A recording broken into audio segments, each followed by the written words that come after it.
Hi everybody, hi kids.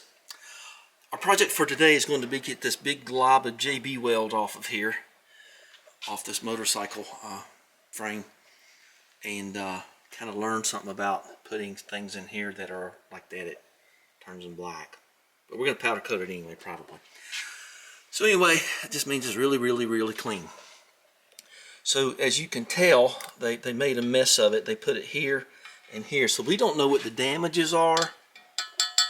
Oh, that might be, oh, okay, that might be an original weld, okay. So we don't really know what the damage is here, so we're going to have to find out.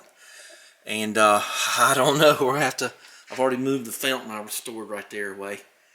And we're going to use that workbench, and we're going to heat this up, and we're going to try to get this off of here and see what's behind it, so John can move forward from there. I don't know what else he wants me to do. My best to Bailey. Bailey had, we don't have any more Bailey's cream anymore, huh? I'll let y'all figure that out. Bailey's a dog. All right. Let's move along.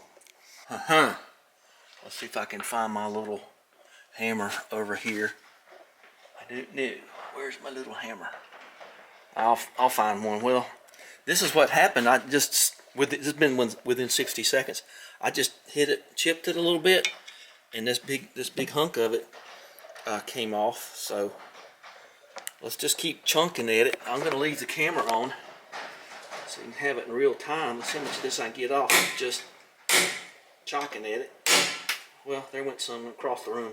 You want to have your safety glasses on. Oh, there went a big hunk. It went on the floor. Ooh, there was a big hunk right there. Well, there's your problem, lady. So that came off. There's your big crack right there. Right there. So let me send John a picture of that. And then I'm kind of glad I didn't heat it up. So I think I can chalk enough off there cold to where he can take it in and get it welded. Okay, well, there's your problem. I might go ahead and have the man sort of gusset that up a little bit more, and kind of funky looking welds, but anyway, that wasn't the weld that failed. It was wasn't the weld or the bell, it was the actual frame itself. Well, that crack goes almost all the way around this thing. Let me back out so we can see where we are. But that crack is rather severe.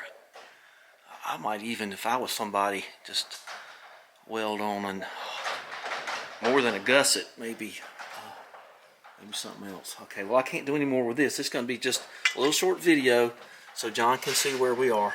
Okay, and this will just be showing part 2. And don't see any reason in doing anything else. But when he takes it in, you need to get it fully inspected. So I guess that'll be it. So here the big chunks came off, and there's other chunks lying around down in there. So give me a thumbs up and subscribe, and we'll see what this ends up looking like in a while. And we got some stuff in there I'm going to cook and clean up too. That thing I got the bearing race off of. All right, thanks for sharing a little time. We had very little, but it was, look, I tell you, it was better than going over there with the torch and trying to melt it off. It just chopped right off. So not very substantial fix. It just that was just like doing nothing to it. So substantive fix it wasn't. Okay, bye bye. Thanks again. Okay, bonus footage. See this copper wire from some Romex? I wasn't going to talk about this fountain. I'm going to now. This was the pickup tube in it.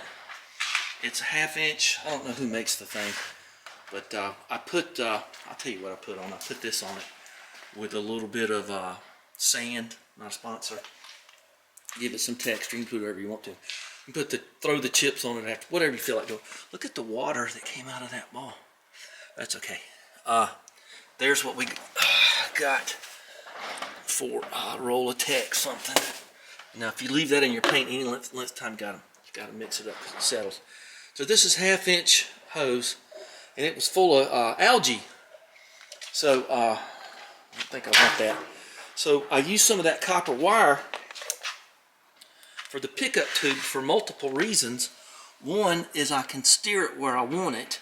See the copper wire lashed to it with some tape. I don't know how long the tape's going to hold it, don't matter. Hold it to the bottom. And I grew up on water, so if it's something you know about, I don't think they let you do it anymore because it does some other damage.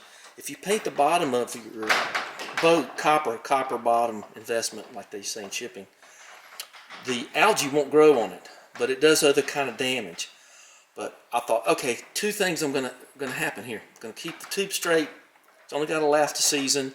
The copper will help fight the algae a little bit. So just kind of an idea on my part. And I'm nervous about that water being in there now. I guess I'll get one of these. I want a golf towel of some kind. We'll soak up that water and be fine. But I just thought I'd give you a little bonus footage. If you've got a fountain like this and you go get your vinyl tubing and it curls up too much, just find some good stiff copper wire and lash it to it, and it'll do the multi-purpose task for you. How cool is that? Okay, once again, thumbs up, subscribe, like, all that stuff. I don't know why I always say thumbs up and like, because it's the same thing. But who cares? All right. Maybe, I don't really know these people very well, but maybe they'll let me see it running. Neighbor of a neighbor. And so I would like to kind of see it running.